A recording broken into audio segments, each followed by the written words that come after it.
Mitch is the eldest son of Jason and Ginger Sleep and was diagnosed with autism in middle school. Mitch received early intervention and special education services at an early age at 4 and then he graduated from Powell High School in 2009.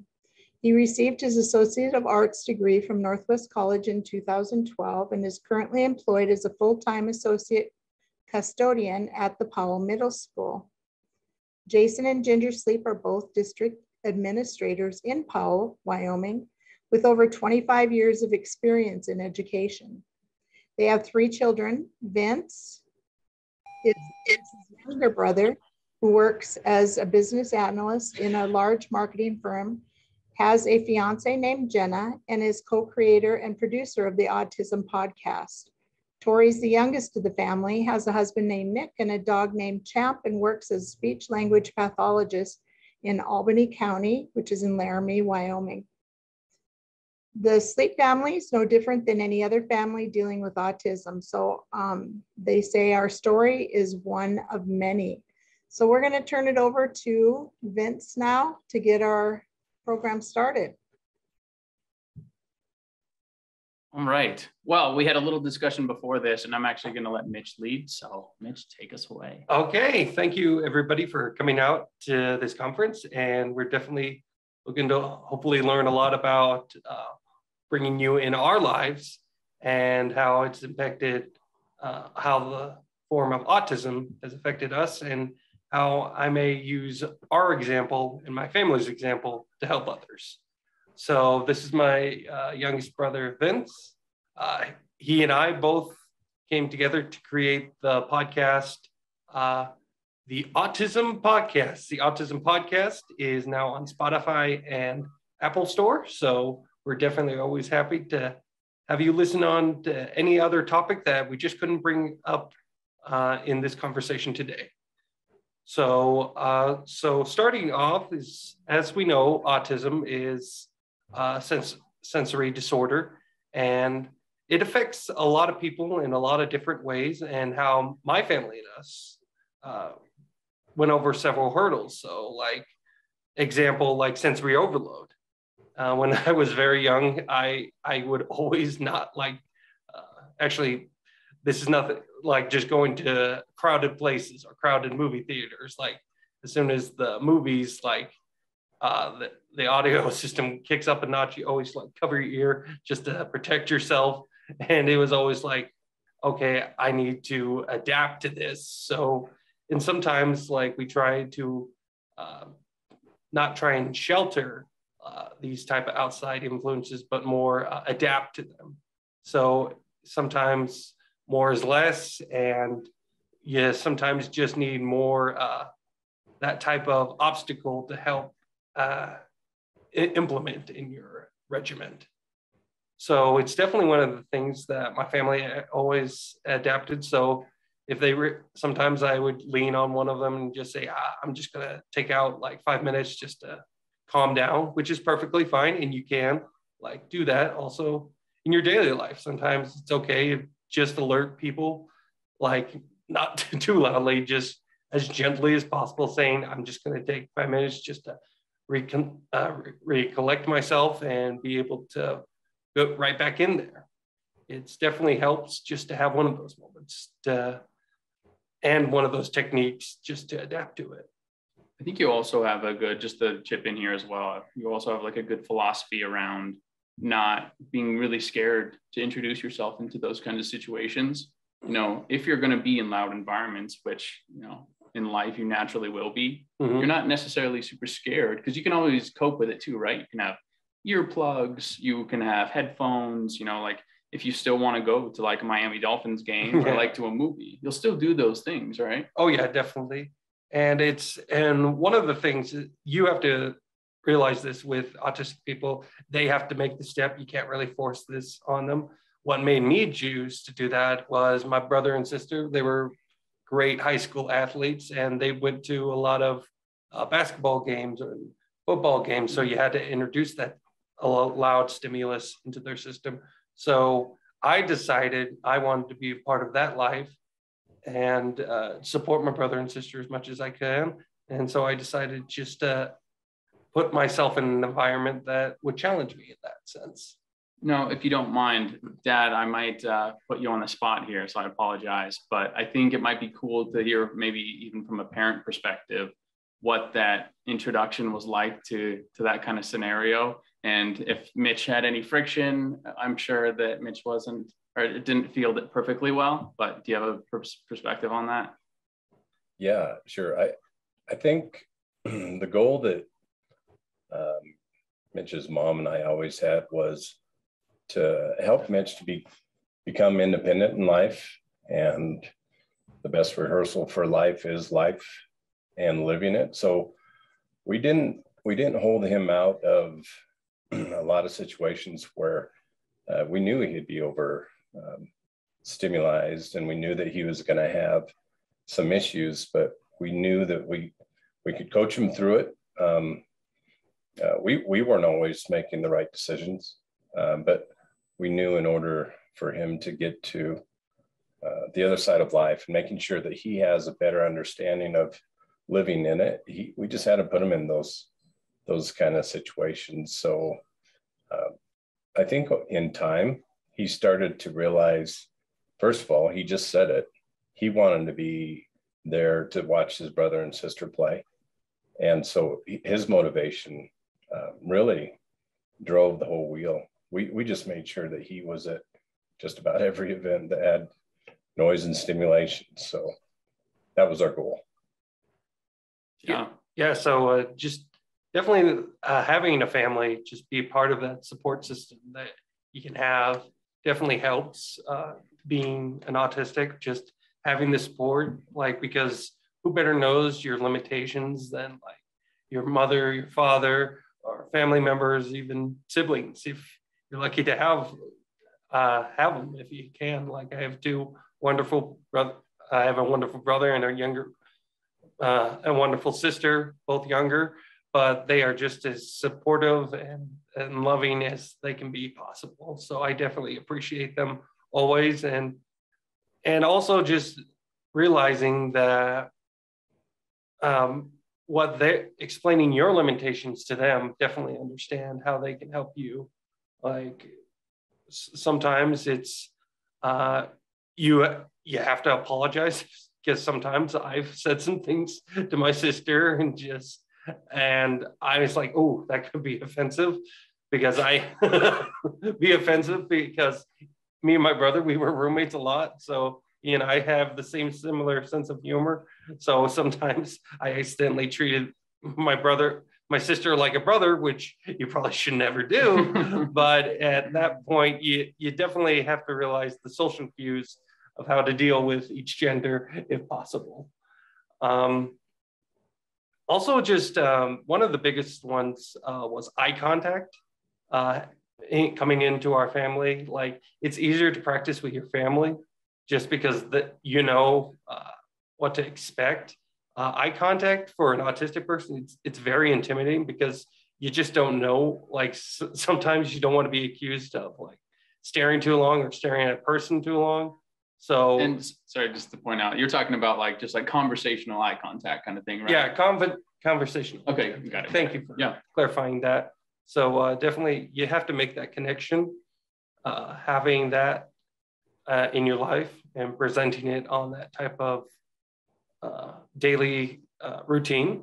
And that's another big part of having a routine, just realizing check-off list of what you need to do when you see a person. Like, make eye contact, make sure you dress nice. Personal hygiene is very big. You got to make sure you look nice, you feel, you look good, you play good, like as one famous football player once said.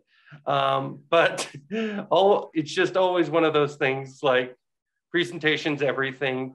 You always got to make sure you have a proper attitude also when you go into any conversation or social interaction. Definitely, you just want to give the best presentation of yourself that you can to anybody in any part of your daily life. So there's just a lot of things that I could just talk about, like how my brother's just been such a big force of introducing me to a wider range of how to communicate with people and how to socialize with people. And also just, I'm a custodian, so I got to work with kids a lot. So you definitely want to keep an eye on those little kids all the time. Sometimes it's like little kids, just like, you got to be a little softer than with the adults, because adults, like, the conversation and context of things can go out of hand at times. I'm by the way, I am very sorry. I like checking my notes. I like doing this just to make sure the conversation steer forward. So I just like checking down. Which I need to actually point out, it's actually really impressive, because if everyone saw the handwriting and what it looks like, I'm impressed that you can even read it. Okay. So, there were very few things. So many writing classes I had to take as a kid. Just one of those things that you have to present on a wider scale. I had to learn how to share, how to be more socially aware. Like, as I'm not trying to say this is a bad thing for people on the spectrum, we kind of think of ourselves a little too much. So we definitely have to learn how to think beyond ourselves and how we use our social skills for beyond ourselves, like how we communicate. Hey, just because I like Star Wars doesn't mean everybody else likes Star Wars. So that was one of the things I had to learn when I'm sharing my interests, and not everybody's interests are the same. So you definitely, as an autistic person, you have to make the step of how you want to be involved in other people's conversations. So, like, even though I liked Star Wars, it didn't really translate into adult life. So the older I got, I realized I had to upgrade my interests. So one of the things I decided to do was sports, and I love watching sports, mainly American football, and just love educating people when they do ask. But I also like reading the news. Do I enjoy reading the news? Not really, but I have to keep up with current events sometimes. So I don't want to get surprised by things. So definitely trying to be more socially adept to that. So I actually think that that's worth hammering in a little bit more, because, okay. I mean, yeah, I know that you're yearning for connection. I mean, that's what we all want, right? Yeah. To be able to connect with other people, especially the people that we care about. And when you were fixated on those topics, which is something that's very common with people on the spectrum, is to fixate on certain topics. And for years, the biggest one, we were talking with Dad last night, was Star Wars. Oh yeah. And that had to be like 4 or 5 years. Yeah. Right. Yeah. So it had to be something like that.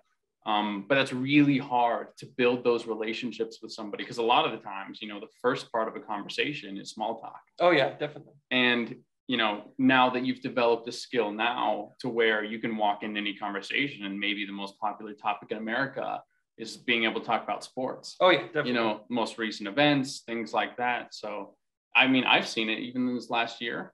I mean, how many more relationships do you think you've built just because you've been able to talk to things like that, like sports and the news? Sports, news, video games, like if there's like a good TV series on, that's how I kind of get reconnected with my sister. Like, it's kind of hard when you have a sister that doesn't, hard to share, but we always loved watching movies when we could together. And when she introduced me to the show Game of Thrones, loved the first 7 series, but the 8th season, we're just going to pretend that never happened.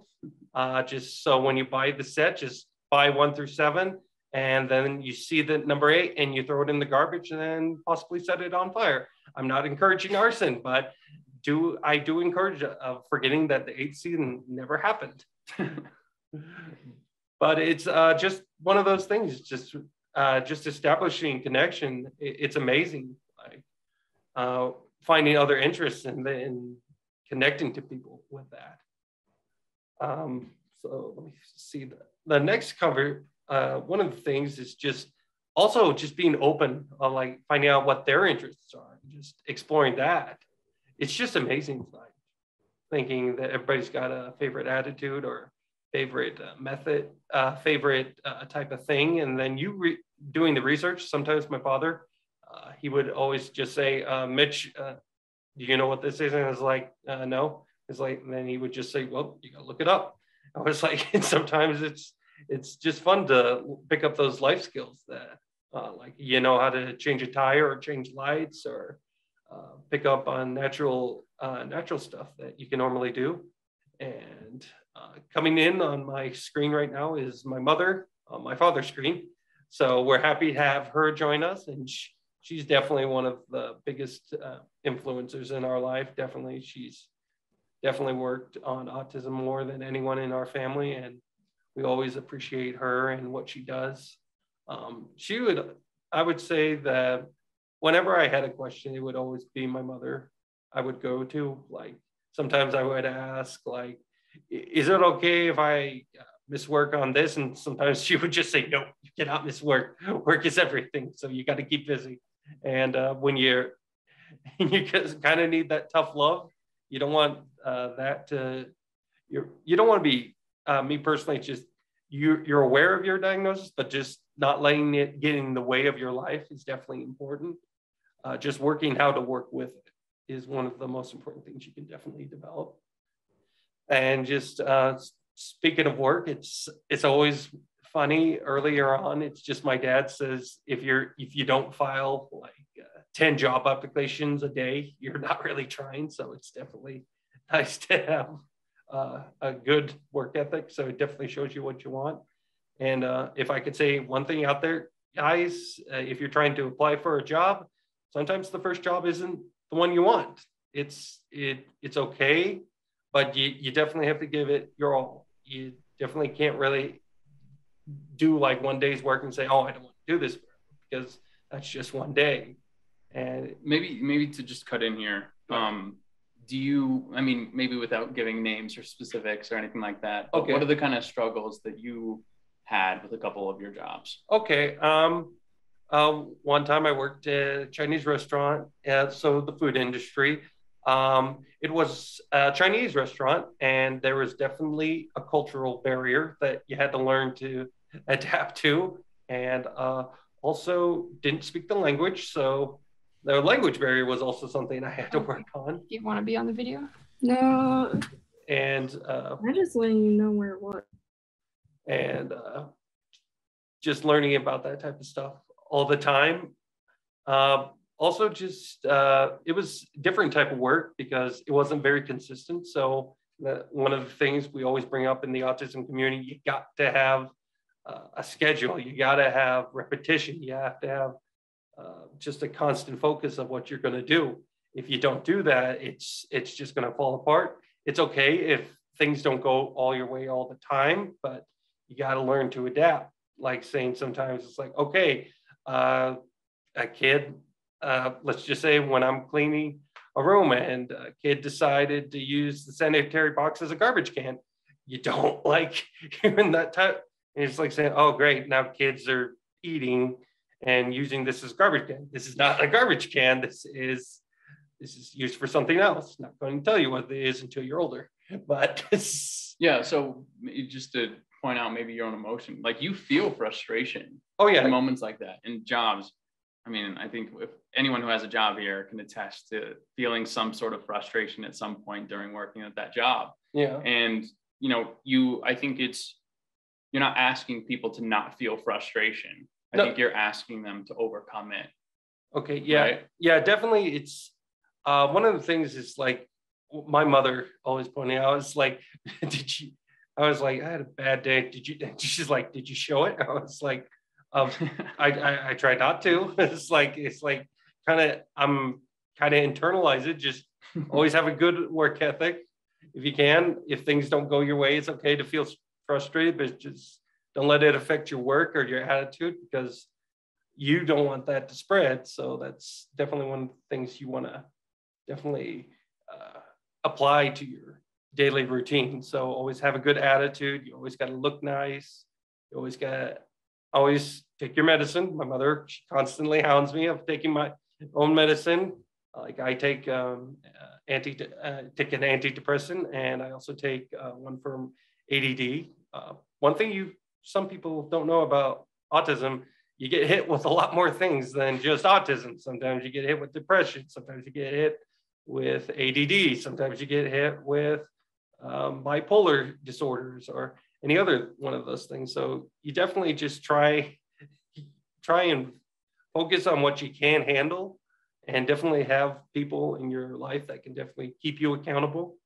But you have to keep yourself accountable, like when you take that next step, because believe it or not, kids, like when you go into college, the college professors, they are not like your teachers. They're just there to get paid most of the time. So if you find a good one or two that definitely keep you accountable, it's good. But when you grow up, you definitely have to keep your own self accountable. So, and while it's nice to have friends and family that do that for you, you definitely have to apply it for yourself. And that's the most thing I like trying to teach the next generation, people on the autistics, I'd like to say.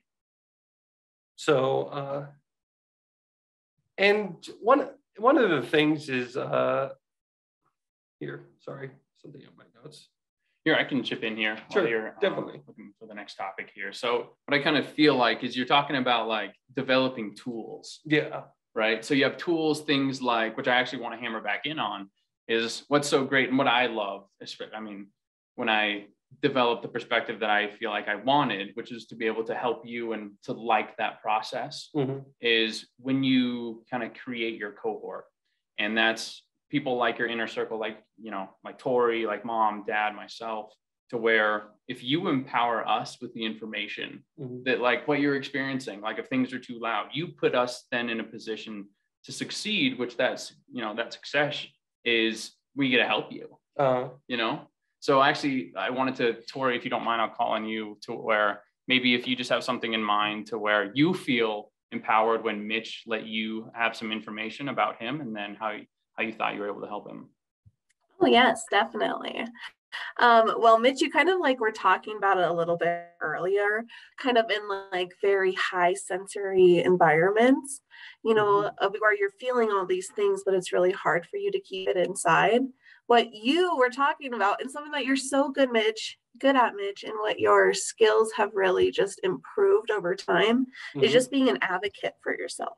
You know, you're saying what you need and what you want.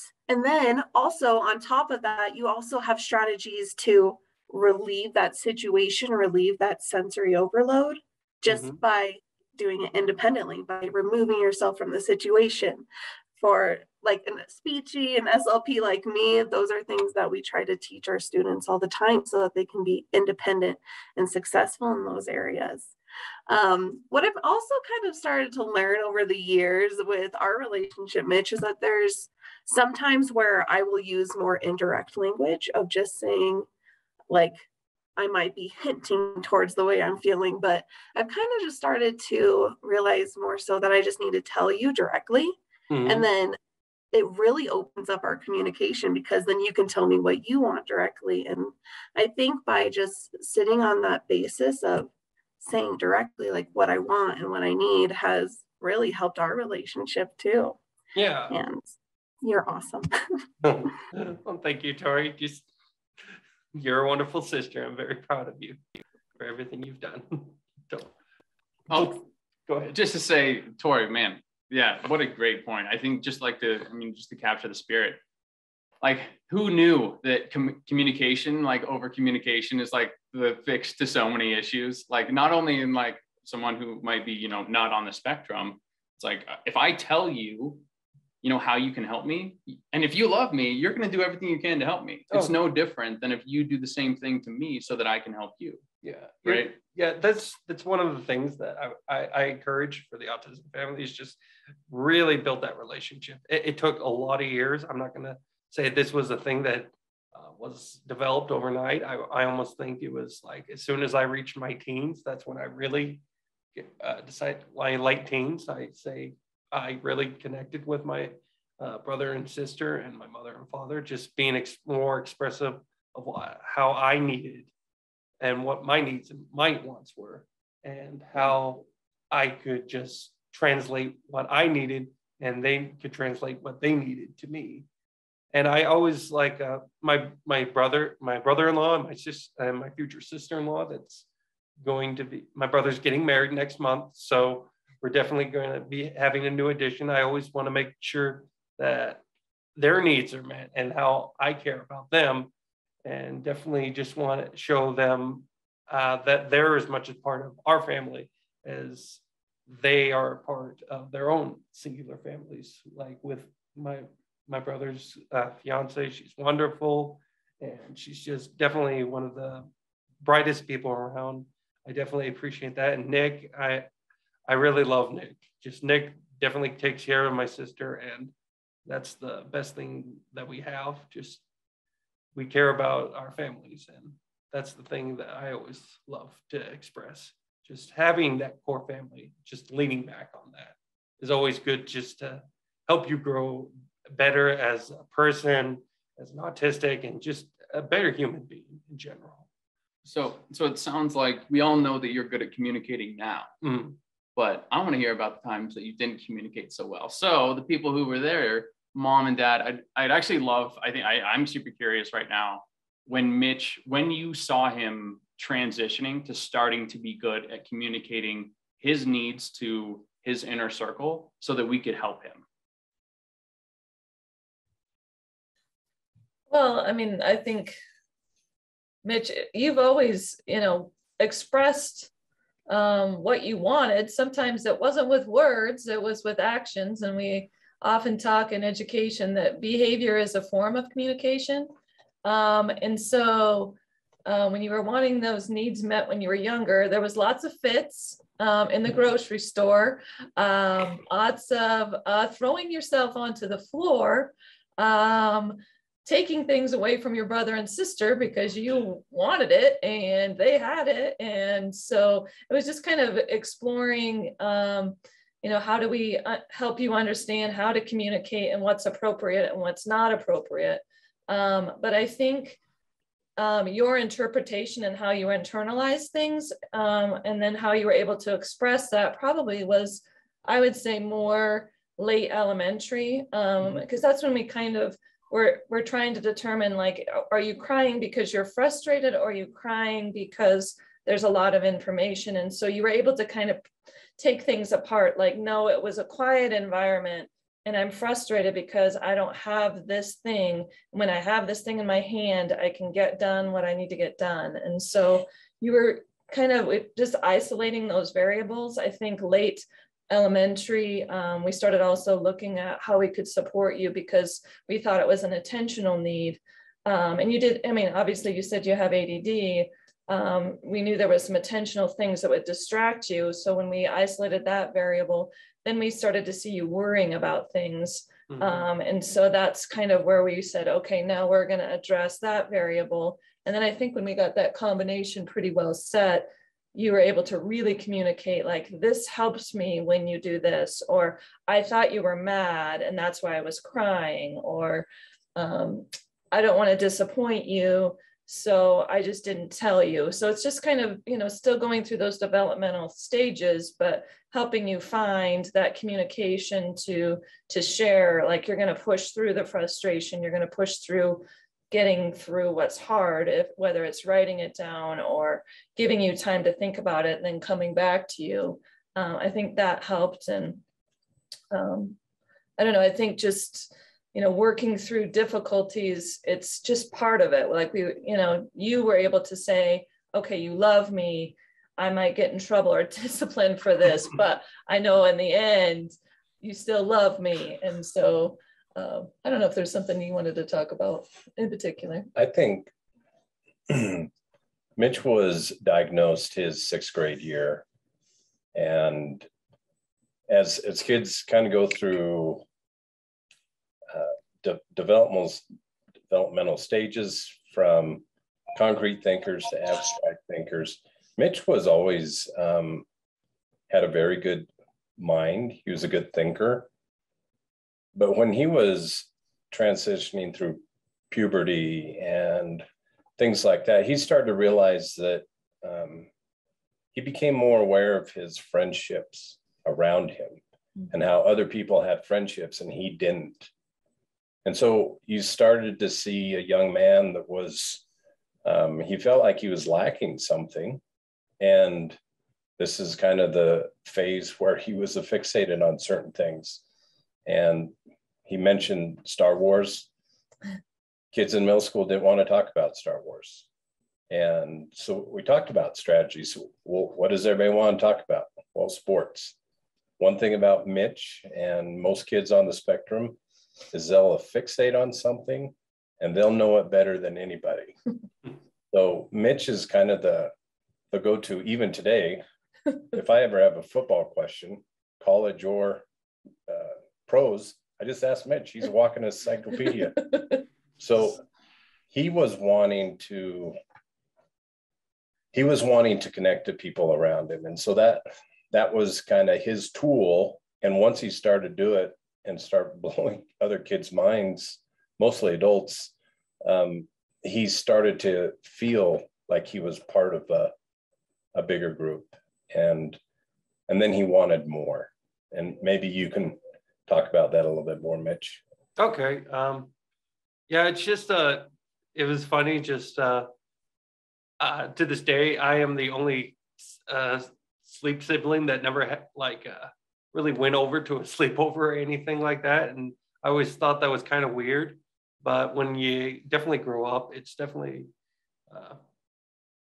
those longing, it develops, and just seeing the interaction that Vince and my sister had with their friends, and to this day, they still have with their friends. It was really fascinating to me. So I decided, it's like, you know what, I want to introduce people. I wanted to show off, but I realized my mindset, it was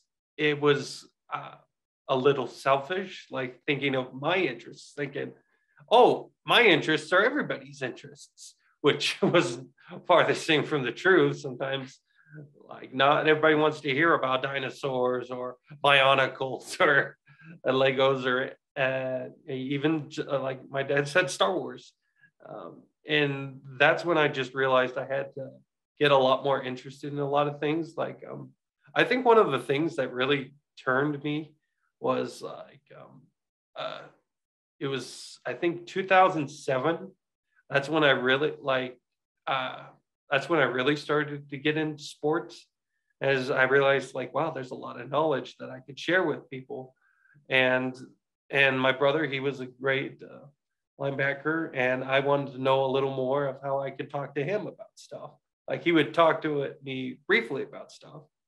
And then, because you would see the interaction between Dad and I, yeah, and then Tori and Mom as well, just sports here and there, and there was a bunch of conversation, and you're saying you wanted to be part of it. Yeah, I wanted to be part of that and have that connection with mom and dad, because I remember when I was younger, I always thought Mom and Dad they looked at you more favorably, which was the farthest thing from the truth. Just because I realized that I had more social setbacks than them. I just couldn't communicate what my interests and what their interests were at the same time. So I decided, you know what, maybe I can share some of their interests and definitely be more communicative. So that's when I decided to do a little more research. I started looking up sports stuff on the internet. I decided to pay a lot more attention to what my brother and sisters were.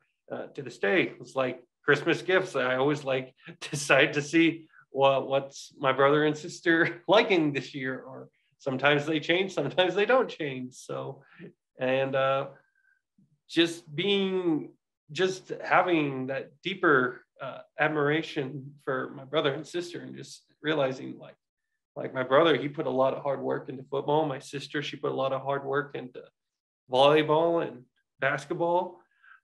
Sometimes basketball, it was a little forced upon us because of a certain basketball player in our family, but so I'll let you guess which one it was.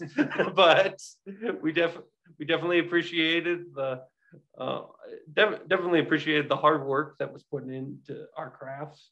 And I realized that I had to put a lot more hard work into the craft too. So I decided just to learn more And I just decided to do that. And one year I decided I wanted to play football just to experience what my dad and my brother did. And I want to tell us the story of how I decided to do that. I remember I researched it for about a year. Then that was the year. In silence, right? In silence. Yeah, because I don't think we had any idea what you're about to say, that it was coming. We didn't have any hint of what your new interest was. You just kind of must have done it behind closed doors. Yeah, it was like one of those. I'll tell you what it was. It was you remember the Giants Super Bowl versus the Patriots, the first one, the amazing catch. Yeah, it was the catch. Yeah, the one-handed catch. That was like, it was put me in such awe of the sport, and I was like, wow, Vince and Dad must. I'm not sure if they experienced something like that, but because we lost our minds. Yeah, everybody lost their minds, and I was just saying, you know what, I wanted to give it a shot. You wanted to be part of it. Yeah, I wanted to be part of that. Just see what my brother and my dad experienced. So I remember just going up to the head football coach at the time. His name was Jim Stringer, and I remember he just said, I was like, Mitch, what are you doing here? And I said, it is like, when's your football camp? He said, you want to try football? It's like, sure. And he said, all right, we'll get you all signed up. And I don't remember why we were at that Red Lobster. Do you remember? Was it because of Tori or? Yeah, I can't remember. Yeah. So where was the Red Lobster? I think it was in Billings. Yeah, in Billings. Billings, we decided to go. And it's just, we were having a good time. And I asked, can I ask something for, I want to announce something. It's like, what's that? And it's like, I want to try football. And Dad and my mother, they were certainly surprised. It's like, what? And it was a nice moment just to share with them. I wanted just to show dedication, because it's the only thing I tried golfing, I tried track, and I did mostly plays most of the time. I loved, plays were kind of like a side hobby for me. I think that helped with my communication with other people too, learning what to say and what to do. But this was like the real first physical activity I decided to do. And I just wanted to share that with my brother and my father and my whole family. And I think that just definitely helped us grow closer together. I think that's important to point out too, is that you tried a bunch of other stuff. Oh yeah. Like you said, golf, play, and it wasn't until you found football, so a bunch of swings, until you found kind of the sweet spot that you were both kind of at the intersection of interested and can build connections with people. Oh yeah. Right. Because not everyone can talk about golf, or not everyone can talk about what it's like to act and play. Mm-hmm. But sports was a huge one for you. And then you just ran with it. Oh yeah, definitely. And also just having a bunch of football guys is like, they understood my my limitations. And that's the thing about football that I'll always love. It's just one group. Nothing just really stands out. It's just that it's a strong brotherhood, and just like we all know when to pick each other up and just support each other. That's the one thing I'll always be grateful for football and sports in general. Just having those communications. How I saw my sister be so happy with her teammates when they did good. And I was like, you know what? I kind of want that. And then it's like he was so good with them too, with his teammates too. Granted, the other team probably didn't like him as much, but it's definitely sports. I always encouraged it, and the social connection from it. Tori, you want to say something? Yeah, I would love to say something. So, as I'm sure everyone can tell, sports is very big in our family. Mm-hmm. And, Mitch, one of the big moments that I really realized on my senior year, I was playing volleyball with all my teammates, as you were talking about. And I had girls keep on coming up to me saying, is Mitch going to be here after the game? And I was like, yeah, Mitch is always here. And they're like, oh my goodness. They were so excited to, number one, see you, Mitch, because you put yourself in that situation, in that environment, to come up to us after every single game. You gave all of the girls a hug and just told us how good we did and how proud of us you were. And we ended up winning the state championship that year. Right. And all of my teammates had their heads on a swivel and they were trying to point you out so that they could wave at you and give you a hug. And that's because of you, Mitch. That's because you put yourself in that situation. And one thing about Mitch, if you can tell, he is just overflowing with love. And he will give it to anyone, anywhere, anytime. And I think that that's just really set you up to be an amazing person you are and really make an impact on people in your life and building your social communication skills. Yeah, I just want to share that. well, we definitely appreciate you and Tori, and well, I just love people that support our family. Some of them are watching right now. Lexi Hill, she's definitely one of them. She's always been a very close friend of our families. Friendly. Was it friendly? Friends and family. Friends and family. Yeah, combined word. Family. But that's something we've always just made sure of, just realizing that connection that we'll always share is just the love for each other. Yeah, I love just to like almost say what the takeaway is from what Tori was saying too is, you know, a lot of what we've been talking about is putting yourselves or enabling the people around you who love you. And if they have enough information of, you know, how they can help you, that's one huge step that they can, you know, really like leverage to be there for you. Yeah. And then one other thing, oh man, I mean, who doesn't want to do everything they can for someone they love? And then even more so if they're so kind and nice all the time, which you are. So it's like, oh man, if I have the information that I need to help you, of course I'm going to help you, not only because I love you, but you are so kind. Yeah. And I don't know if that's like a life hack for anyone on the spectrum, but just being as kind as you can to anyone in your life, which you've learned. I don't know. I mean, that was a big part of how we were raised. I think, yeah, definitely that was a part. And just, I realized like people don't always have the support our family gives us. So definitely just sharing that love. It's like everybody has tough days. It's like just even like saying hello and just telling people it's like, hey, you're doing a great job, and just let them know that they're appreciated definitely goes a long way.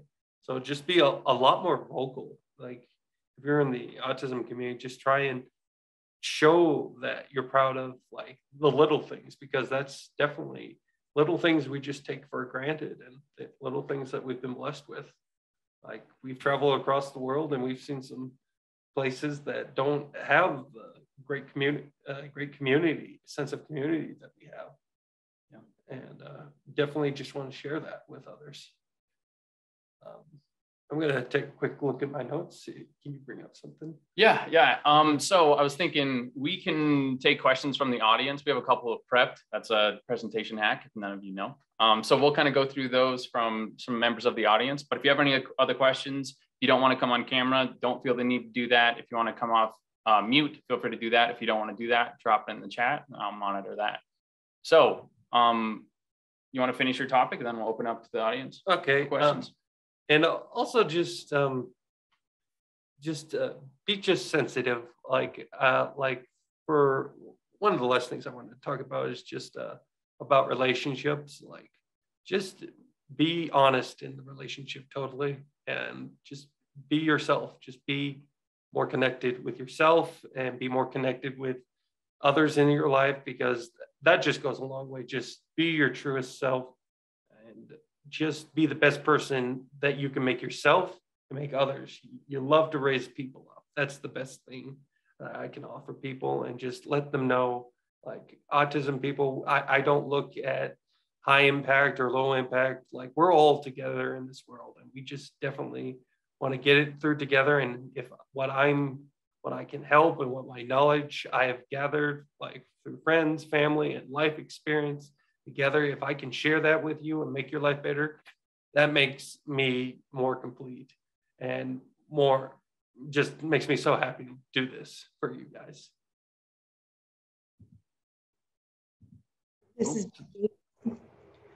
you guys are so amazing. I just love you. You make me happy inside talking about how, because my grandson has autism, he's now 18, and the communication from him, he's always so very honest. And that's what I love about the community of the people on the autism spectrum, because I think as life goes on, we all learn how to play games or whatever in communication and relationships.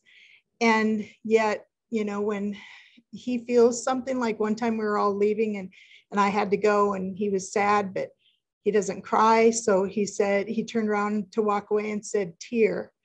And his mom said, what did you say? And he said, I said, tear. He said, I'm sad, but I'm as sad as you guys are, but I don't cry, you know? So he was finding a way to be able to express that emotion, because he wanted me to know that he was as sad as everybody else, which, you know, wish we could all be so open and honest with one another without being offended.